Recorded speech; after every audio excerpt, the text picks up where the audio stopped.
దేవుని స్తోత్రములు. మరోసారి దేవుని వాక్యాన్ని ధ్యానించడానికి దేవుడు మనకిచ్చిన ధన్యత బట్టి దేవుని స్తుతించుకుందాం. కీర్తనలో 94వ కీర్తన 19వ వచనం, నా అంతరంగము విచారము హెచ్చగా నీ గొప్ప ఆదరణ నా ప్రాణమునకు నెమ్మది కలుగ చేసెను. నా అంతరంగములో విచారము హెచ్చగా నీ గొప్ప ఆదరణ నా ప్రాణమునకు నెమ్మది కలుగ చేసింది.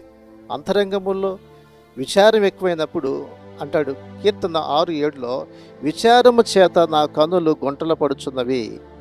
విచారాల చేత కళ్ళు గుంటలు పడుతూ ఉంటాయి. అలాగే కీర్తనలో 31:9 యెహోవా, నేను ఇరుకున పడి ఉన్నాను, నన్ను కరుణింపుము.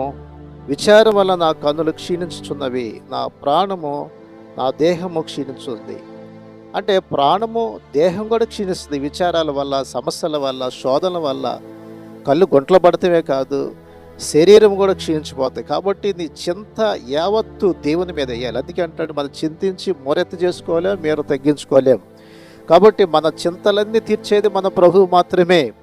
నీ గొప్ప ఆదరణ నా ప్రాణమునకు నెమ్మది కలుగు చేసింది అంటాడు. గొప్ప ఆదరణ. దేవుడు మనల్ని ఆదరించే దేవుడై ఉన్నాడు, మనల్ని బలపరిచే దేవుడై ఉన్నాడు. ఒకని తల్లి అంటాడు యెషయా గ్రంథం 66:13 ఒకని తల్లి వారిని ఆదరించినట్లుగా నేను మిమ్మల్ని ఆదరించేదన్నాడు. తల్లి ఆదరిస్తుంది. సమస్యలు వచ్చినప్పుడు, కష్టాలు వచ్చినప్పుడు తల్లి దగ్గర తీసుకుంటుంది, ఆదరిస్తుంది.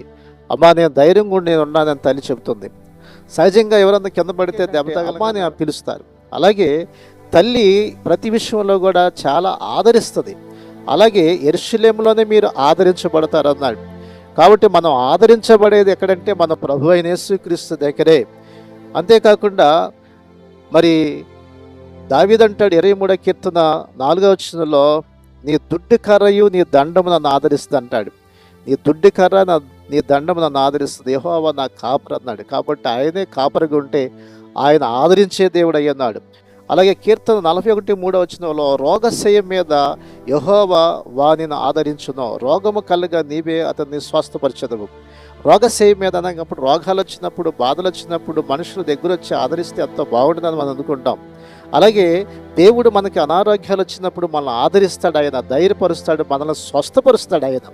కాబట్టి యెరూషలేములోనే మీరు ఆదరించబడతారంటే దేవుని మందిరంలోకి వచ్చినప్పుడు మీరు బాగుపడతారు, మేలు పొందుతారు, ఆదరించబడతారు, ధైర్యం చెందుతావు. కాబట్టి దేవుని యొక్క సన్నిధి ఎన్నడూ కూడా నీ జీవితంలో విడిచిపెట్టద్దు. అలాగే కీర్తన 46 కీర్తన 9 అంటాడు, ఆయన తండ్రి లేని వారిని విధవరాలను ఆదరించువాడు అన్నాడు. తండ్రి లేనటువంటి వారిని, విధవరాలని దేవుడు ఆదరిస్తాడు. ఆయన తల్లిదండ్రులు లేదని భయపడద్దు నీవు. ఇక నాకు తల్లిదండ్రులు ఉంటే బాగుండేది అంటే తల్లిదండ్రులు కోల్పోయిన నీ జీవితంలో దేవుడు నేను ఆదరించి తల్లిగా ఉంటాడు ఆయన. అలాగే విధవరాల పక్షాన్ని కూడా ఆయన వ్యాజ్యమాడతాడు, విధవరాలను కూడా ఆదరిస్తా అన్నాడు. భర్త లేదని భయపడొద్దు, ఆయనే నీకు తోడుగా ఉండి, ఆయన అండగా ఉండి నీకు ధైర్యపరిచే దేవుడు ఆయన సమస్తము చేసే దేవుడు ఆయన. కాబట్టి యెషయా గ్రంథములో 51:3 అంటాడు, యెహోవా సియోనులో నుండి ఆదరించున్నాడు అన్నాడు. అంటే సియోన్లో దేవుని సన్నిధిలోంచి నేను ఆదరిస్తాడు. కాబట్టి ఆయన ఆ పాడైన స్థలములన్నిటిని కూడా చూడండి, పాడైన స్థలాలను కూడా ఆయన బాగు చేస్తాడు. ఆయన అరణ్యములను మరి ఏదైనా వనములుగా చేస్తా అన్నాడు. అరణ్యాల లాంటి నీ జీవితాన్ని ఏదైనా వనములాగా సమృద్ధిగా, ఆశీర్వాదకరంగా, దీవెనకరంగా చేసే దేవుడు అయి ఉన్నాడు. ప్రియ సహోదర సహోదరి, కాబట్టి ఈ రోజున మరి నీ అంతరంగాల్లో చాలా సమస్యల్ని హెచ్చుగా ఉండియా, పోరాటాలు గుండా వెళ్తున్నావా, సమస్యలు గుండా వెళ్తున్నావా, దిగులు చెందుతున్నావా, నీ కన్నులు గుంటలు పడిపోతున్నాయా, నీ శరీరం క్షీణించిపోతుందా, సమస్యల వల్ల, ఆలోచనల వల్ల చింతిస్తున్నావా, ఆయన నిన్ను ఆదరించే దేవుడు అయి ఉన్నాడు, ధైర్యపరిచే దేవుడైన, నీ బలమిచ్చే దేవుడైన, సమస్తము కూడా అనుగ్రహించే దేవుడు మన ప్రభు యేసుక్రీస్తు. కాబట్టి ఈరోజు ఆయన వాక్యం వింటున్న నీ జీవితంలో దేవుడు మాట్లాడుతున్నాడు.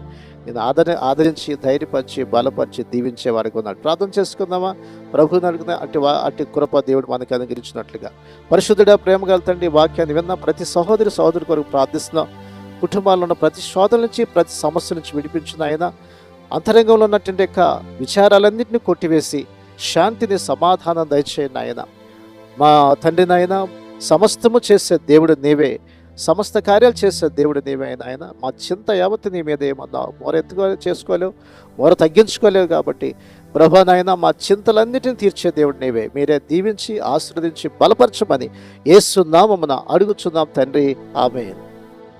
ఈ శ్రేష్టమైన సందేశం మీకు దీవెనకరంగా ఉంటే 10 మందికి షేర్ చేయండి, లైక్ చేయండి, మంచి కామెంట్ పెట్టండి.